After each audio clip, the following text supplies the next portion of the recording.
오늘 말씀을 가지고 은혜를 알자라는 제목으로 함께 말씀을 나누고자 합니다. 은혜를 알자. 초등학교 국어 읽기책에요, 이런 이야기가 연계되어져 있다고 합니다. 전래동화인데요. 한번 들어보세요. 어떤 이야기인지. 옛날에 금실 좋은 부부가 살고 있었습니다. 그런데 자식이 하나도 없다가 늙음하게 딸 하나를 얻게 되었습니다. 그러나 그 마을에는 3년에 한 번씩 처녀를 뽑아서 제물로 바치는 그러한 일이 있었습니다. 그 부부는 그 딸이, 어린 딸이 자라서 그 제물이 될까봐 항상 마음에 두려움이 있었습니다. 딸이 조금씩 자라기 시작했습니다. 어느 날 딸이 부엌에서 밥을 하는데 두꺼비가 자기를 쳐다보는데 너무 불쌍한 표정으로 쳐다보고 있는 거예요. 아, 두꺼봐, 네가 배가 고프구나. 그리고 딸은 밥을 지어서 자기 몫의 밥을 나누어서 두꺼비에게 이렇게 나누어 주었어요. 그 다음 날부터 두꺼비는 희한하게도 그 딸을 따라다니기 시작하는 거예요. 그리고 딸도 두꺼비를 동생처럼 아주 예뻐하고 이렇게 귀여워했습니다. 세월이 흘러 딸은 이제 처녀가 되었습니다. 두꺼비도 커다란 솥단지만큼 커다랗게 자라나고 말았습니다. 제삿날 그런데 어느 날 그 부부가 우려하던 일들이 발생하게 된 거예요. 그 딸이 제물로 바쳐질 처녀로 뽑히게 된 것입니다. 이제 딸은 잡혀갔습니다. 잡혀가서 사당에 잡혀서 묶여 있고 사당문은 굳게 닫혔습니다. 밤이 되니 이제 어디선가 스르륵 스르륵 소리가 나기 시작했습니다. 아주 커다란 지네가 다리가 아주 몇백 개도 되는, 수백 개 되는 지네가 그동안 거기에 제물로 바쳐진 처녀들을 잡아먹었던 것입니다. 소녀는 겁에 질려 소리를 질렀지만 지네는 점차 다가오기 시작했습니다. 그런데 갑자기 두꺼비가 나타난 거예요. 그 소녀가 동생처럼 귀여워하던 두꺼비가 나타나서 그 지네와 싸우기 시작하는 것입니다. 여러분 아시다시피 두꺼비의 독을 뿜으면서 지네와 싸우기 시작했습니다. 사당하는 요란했습니다. 쿵탕쿵탕 지네와 두꺼비가 싸우는 소리 요란했고, 이제 다음날 사람들이 사당문을 열어보았습니다. 열어보니 그 처녀는 멀쩡히 있었고 두꺼비와 지네가 싸워서 서로 죽어 있었습니다. 이 이야기는요, 두꺼비가 자기에게 밥을 나눠준 그 사람, 그 딸에게 은혜를 갚은 것이에요. 그래서 하찮은 동물도 은혜 갚는 것을 말하면서, 그런 우리 사람은 어떠하냐, 우리 사람도 당연히 은혜를 받았으면 은혜를 갚아야 하지 않느냐, 이런 교훈을 우리에게 던져주고 있는 것입니다. 그런데 희한하게도 우리 사람은요, 이런 동물보다도 못한 경우들이 너무나도 많이 있습니다. 뉴스를 보면요, 자기를 낳아주시고 길러주신 부모가 자기에게 돈을 주지 않는다고 부모를 무참히 살해한 사건들을 우리는 뉴스에서 보게 됩니다. 또 자신에게 어떤 도움을 줬는데 그 사람을 오히려 사기를 치거나 이용해서 그 사람에게 강도짓을 하거나 해서 그 사람에게 돈을 빼앗는, 그러한 은혜를 갚지 않는 그러한 사건들이 우리는 뉴스에서 많이 보게 됩니다. 멀리 가지 않고 저의 경우만 해도 그렇습니다. 중고등학교 시절 정말 철이 없었습니다. 자기 혼자 잘나서 성장하고 큰 것 같았습니다. 그래서 낳아주시고 길러주신 어머니에게 아주 못된 말을 했던 기억이 저의 가슴을 아프게 합니다. 저희 부모님은 어떻게 해서든 4남매를 키우기 위해서 그 작은 가게에서 맞벌이를 하셨어요. 아침부터 나가서 밤늦게까지 일을 하셨죠. 그런데 제가 사춘기여서 그랬는지 어머니에게 못 박는 말을 했습니다.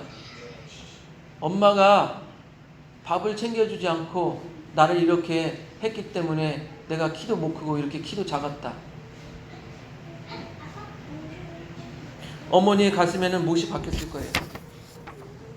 이제 철이 들고 돌아보니 제가 어머니의 가슴에 큰 상처를 주는 말을 했구나라는 것을 깨닫게 되었어요. 그 마음이 너무 부끄러웠습니다. 낳아주시고 길러주신 것만으로도 부모님의 은혜는요, 평생 갚아도 갚지 못하는 은혜예요. 그런데 나에게 재산을 물려주지 않는다고, 도대체 나에게 해준 게 무엇이냐고 원망을 한다면 앞에서 말씀드린 이 두꺼비보다 못한 그런 사람인 것이죠. 우리들은 또한요, 예수님의 은혜를 입은 자들입니다. 예수님의 사랑과 십자가의 희생이 없었다면 우리는 죄로 인해 지옥 심판에 떨어지고 말았을 것이에요. 또 예수님의 복음이 없었다면 우리는 죄 가운데서 영원한 천국의 기쁨을 맛보지 못하고 인생을 살았을 것입니다. 또한 예수님의 부활이 없었다면 우리는 계속 다가올 죽음을 두려워하며 살았을 것입니다. 그러나 부활의 은혜를 입어 우리는 이제 죽음을 두려워하지 아니하고 죽음을 이기는 삶을 살게 되는 거예요. 그럼에도 불구하고 예수님을 믿고 회개하지 않는다면 정말 은혜를 모르는 사람이죠. 오늘 본문을 말합니다. 은혜 모르는 어떤 존재에 대해서 말하고 있습니다. 마태복음 11장 20절, 21절을 우리 한번 같이 읽어봅니다. 같이 읽습니다. 시작. 예수께서 권능을 가장 많이 행하신 고울들이 회개하지 아니하므로 그때 책망하시되 화 있을진저 고라시나 화 있을진저 벳세다야 너에게 행한 모든 권능을 두로와 시돈에서 행하였더라면 그들이 벌써 베옷을 입고 제에 앉아 회개하였으리라. 아멘. 예수님께서요, 기적과 이적을 보이시며 많은 권능을 보이신 고울들이 회개하지 않고 있음을 꾸짖고 있습니다. 그 고울은 어떻습니까? 고라신입니다. 그 고울은 벳세다입니다. 그리고 뒤에 23절에 가버나움이란 고울이 나옵니다. 세 개의 동네예요. 고라신, 벳세다, 그리고 가버나움.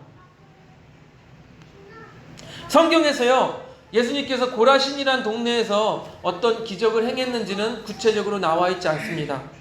그러나 벳세다에서는 소경을 고치시고 또한 많은 병자를 고치셨고, 여러분이 다 아시는 것처럼 물고기 2마리와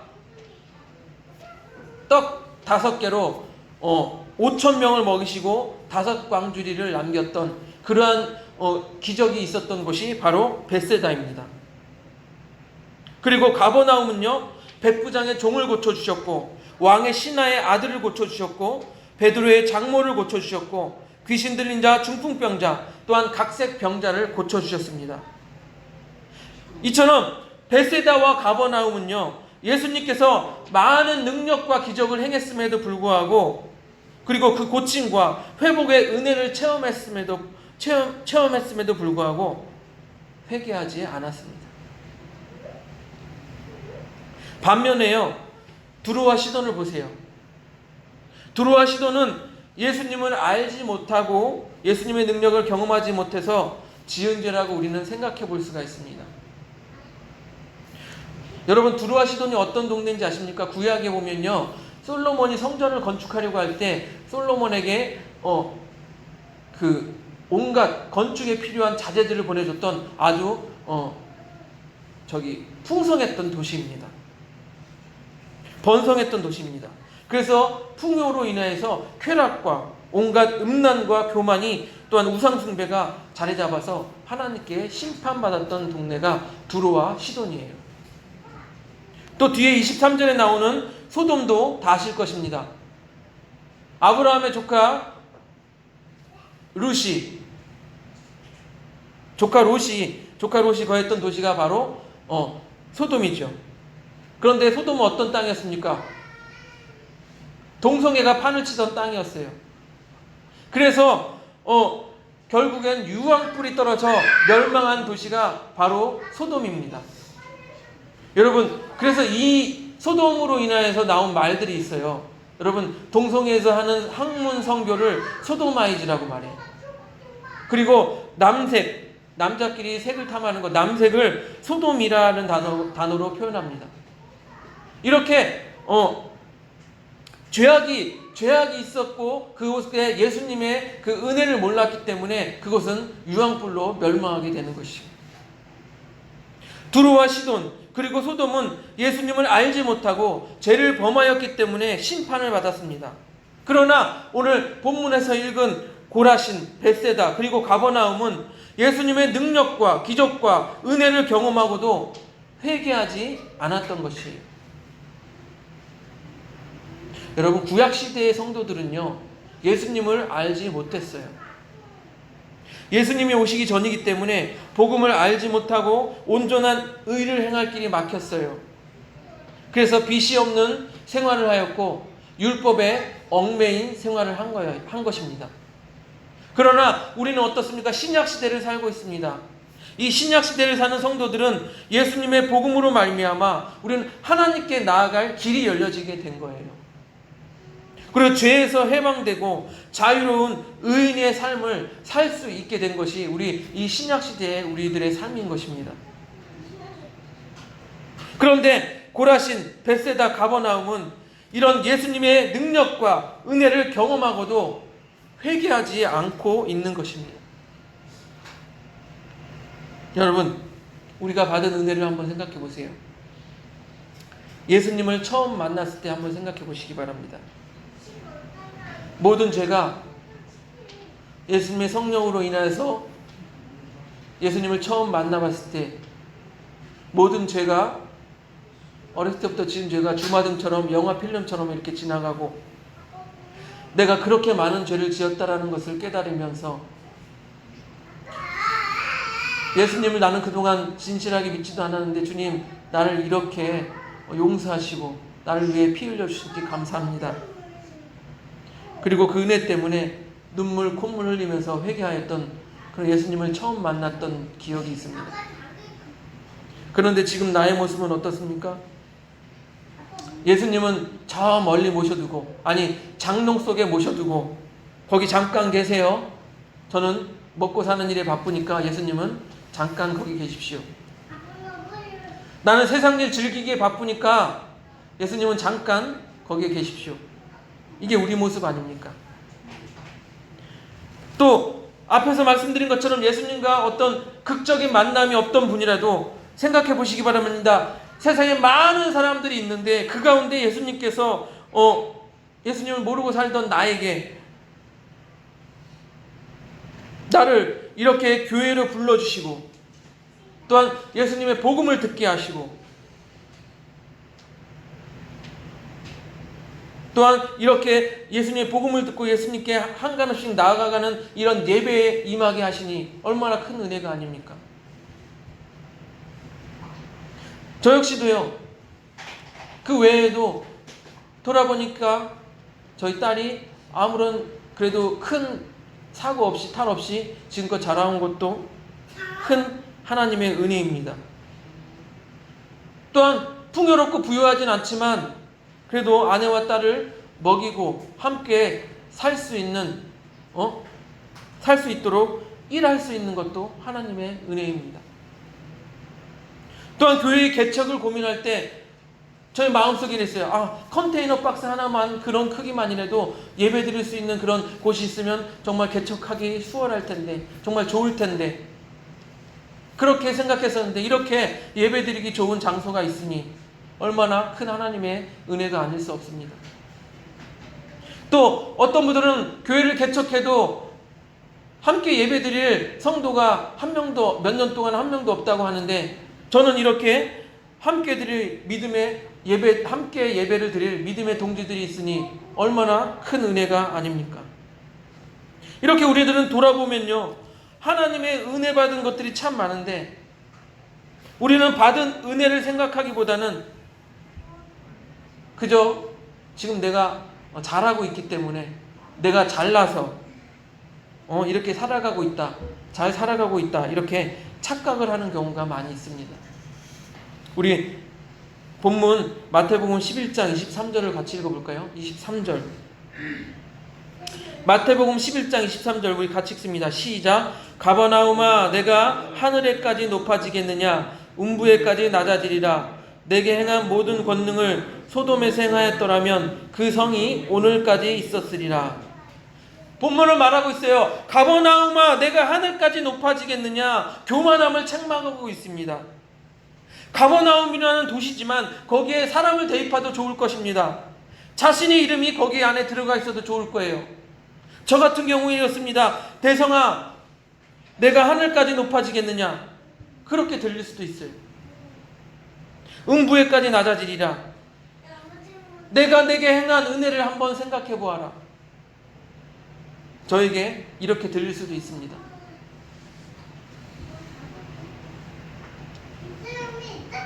그리고 우리 본문 24절을 한번 읽어보십니다. 마태복음 11장 24절 같이 읽습니다. 시작. 내가 내게 이르노니 심판날에 소돔 땅이 너보다 견디기 쉬우리라 하시니라. 은혜를 받은 너희가, 하나님의 은혜를 받은 너희가 회개하지 않고 하나님의 말씀대로 살려 하지 않는다면 유황불이 떨어져 멸망한 소돔 땅보다 더 심한, 더한 심판을 받을 것이라고 경고하고 있는 것이에요. 사랑하는 성도 여러분, 우리 모두요 하나님의 은혜를 받은 사람들입니다. 내가 하나님의 은혜를 받지 않았다고요? 한번 생각해 보세요. 우리 사람이 공기가 없으면 살 수 있습니까? 눈에 보이지 않아도 공기, 물, 따뜻한 햇볕, 이 모든 것이 하나님이 모든 사람에게 내려주신 보편적 은혜라고 말하고 있습니다.